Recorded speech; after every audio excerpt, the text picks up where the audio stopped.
In a world filled with screens and distractions, we invite you to reconnect with the natural world around you. Welcome to Nature Bound, a podcast dedicated to unpacking the intrinsic bond between humans and nature. We'll uncover the benefits of spending time outdoors, including how a nature-centric lifestyle can improve your mental health, elevate your leadership skills, and unleash your creativity. And now here's your host, outdoor enthusiast, and renowned author of The 7 Principles of the Magic Rock, Emanuel Rose.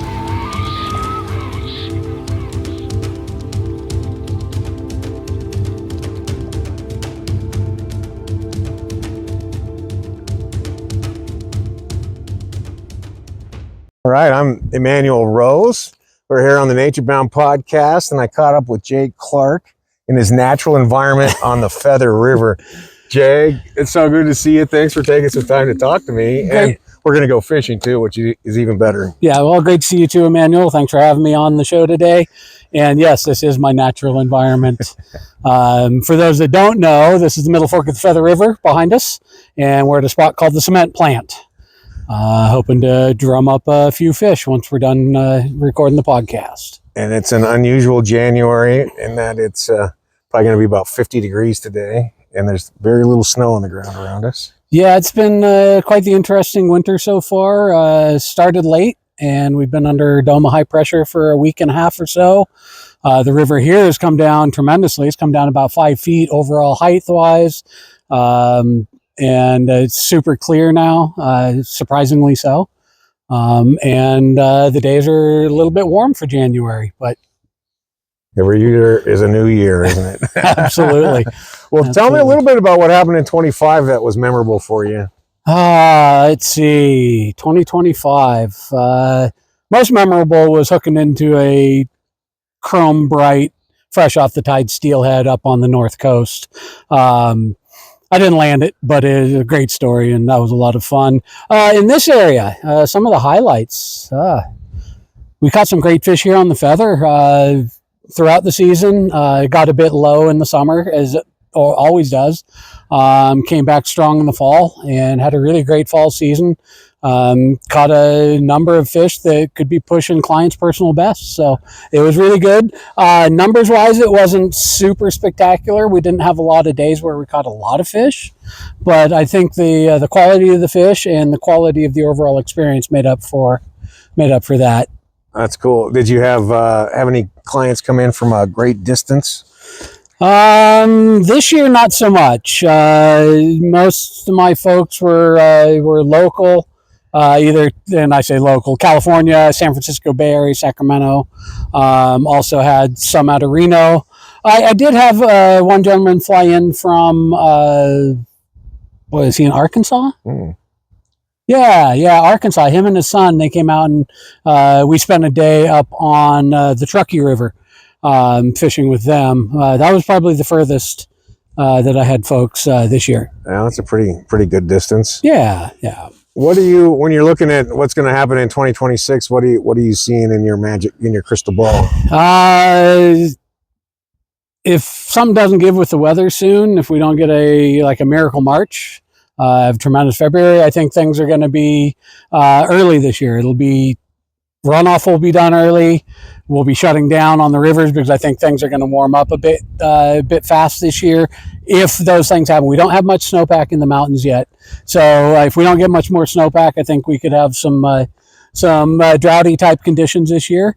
Which there are advantages to that when we stay off the river for a couple of months, give the fish a chance to recover and relax. And really, you're looking at water temp is what drives you getting. Yeah, the water temperature getting into the upper 60s, low 70s definitely shuts it down. And hopefully, that doesn't happen until sometime in July.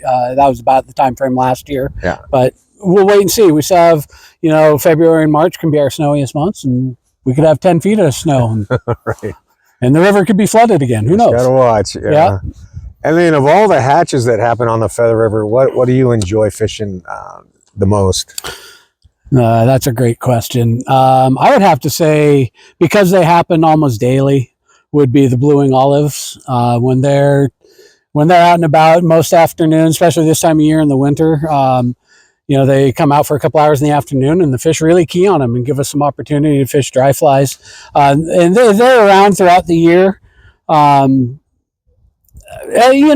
this fall I actually had some pretty nice Isonychia hatches as well, which was really nice change of pace. I haven't seen those a whole lot over the last couple of years. What I'm not seeing as much that I miss are the summer stoneflies, the golden stoneflies. Haven't seen those a whole lot the last couple of years, and makes me wonder what's going on with their populations. Interesting. Yeah. Well, you've been doing this for a long time. How many? 20 years now? 2026 is my 20th year as a licensed guide in the state of California. Yeah. And over that time, what have you seen change in the sport of fly fishing? There's a couple of things. We were talking on the walk down from the car. The amount of guides would be probably one of the first and foremost, especially on the Truckee River system. The amount of female anglers in the sport now is that's all. I think that's one of our growing segments, which is really great to see. Yeah. I'm glad to see them out and about. Seeing some young people get into it as well. But I would have to say the biggest changes would be the guides, and then also just the number of anglers. And I think some of that has to do with how social media, how people represent where they fish on social media, how they fish, and what their intent is on driving traffic to those areas. Yeah, the hot spotting is for sure a big issue. It is. Yeah. But as far as the overall change, I would have to say the number of guides out on the water. Not as much over here on the Feather. We do have some newer guides here, but it ebbs and flows here. They'll do a season, then realize it's a hard way to make a living, and move on to something that they might be able to make a living at. Yeah, it is. You guys, and you in particular, do a great job, I think, of creating an experience of, and I've gotten the reports back from the people I brought. And like, Jay was so knowledgeable about the whole ecosystem, and it's not just about catching 50 fish, it's about experiencing being outside. Well, yeah, I appreciate the compliment there. And that's really something that's really important. Having grown up in these mountains around here and spending my childhood outside, fishing, hunting, skiing, running around, driving through the woods. And then, I add in the education I got at Feather River College, and where I earned a degree in environmental studies. And that brings a whole other realm of stuff into it where I can, I see the things in nature that mean a lot to me, and I like to share that with people and hopefully inspire other people to be inspired by nature as well. I love it. Yeah, I'm the same way. Like, some of my best memories are things that happened on the McLeod that were not even fly fishing related. Just watching the deer do what deer do, or seeing the raptors work river. Yeah, absolutely. Some of those are some of the best experiences. Wildlife encounters on the river are truly tremendous. I didn't actually have the encounter recently, but I saw the tracks left by, and this was upstream from here back in November, December. There were fresh mountain lion tracks intersected with fresh bear tracks in the sand right off the river. Love it. It was great to see. Would I like to see them? Would I like to see the cat itself? Yes and no. From a distance, yes. From a distance. But just knowing that they're around is really great. And seeing the otters on the rivers. When we met up this morning, there were a pair of bald eagles flying above us. Yeah. It's those kind of things that, those are the special experiences. Catching fish is great. Putting a fish in the net and getting a picture with it, that's all awesome. But, it's when you tie it into everything all together to make that great experience. That's what I really strive for. Yeah, that's awesome. And that's how we continue to attract people into the sport. Absolutely. So I've got a friend that's coming out in April. He's a very inexperienced. I think he's been fishing one time. Mm-hmm. So what do you do when you have a client like that who's really just getting oriented with with the gear and the process and the fishing? Yeah. So what we do with the beginners, what I do with the beginners, I'll give them basic instruction. Depending on the trip, if we're on a full day trip, I feel that I have time to take more time to go over the 3 basic casts that we'll use in the day of fly fishing. If it's a half a day trip, typically I teach them 1 cast, the water load cast, because that for me is the most efficient, gets them fishing right away, and then I can add in other elements. But there's a lot we have to go over. We have to, talk about the casting, have to talk about where to put the flies, how to get a good drift. Right. You can be the greatest caster in the world, but if you can't get a good drift, you may not catch fish. We talk about where the fish are, what they want to eat, depending on the time of year, what is applicable as far as where we'll find the fish. We go through those basic things, and then I'll cut them loose for a little bit and let them work on the skills and see what they need to improve on, and then add or subtract as we go throughout the day. I love it. Yeah, the drag-free drift, that is that's one that might take some people years to actually understand entirely what that is. It's critical. The drag-free drift is critical to entice the fish to eat your fly. So basically what we're trying to do in the world of fly fishing is to get a fish to eat an imitation of a natural food source without sound, without scent. And so that can be a challenge. But the other side of that is fish do have a brain the size of a pea. They're not necessarily that smart, but they're very innate. They know their environment. They understand their food sources, their threats, and all of that. And so sometimes we as anglers, as humans with these ginormous brains, overthink everything. And, if we can simplify it a bit and get it down to just that drag-free drift, if you're fishing a dry dropper setup, which fishing with me, we fish that a lot. So with that, it would be watching your big dry fly on the surface, moving it at the same exact speed as the surface current. Right. No faster, no slower.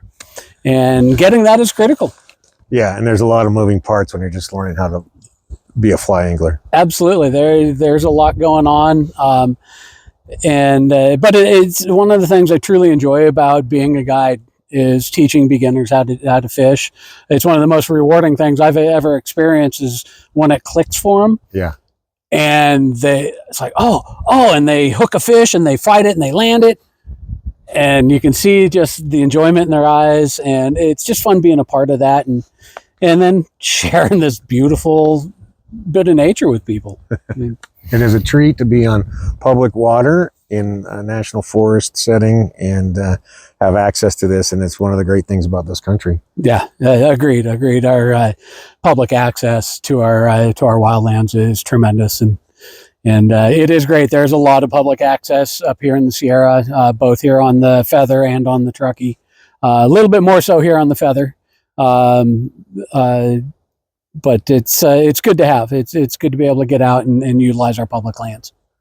Well, if people are interested in getting a day with you or a couple of days, how do they track you down? There's a couple different ways. They can reach me through my website, which is jclarkflyfishing.com.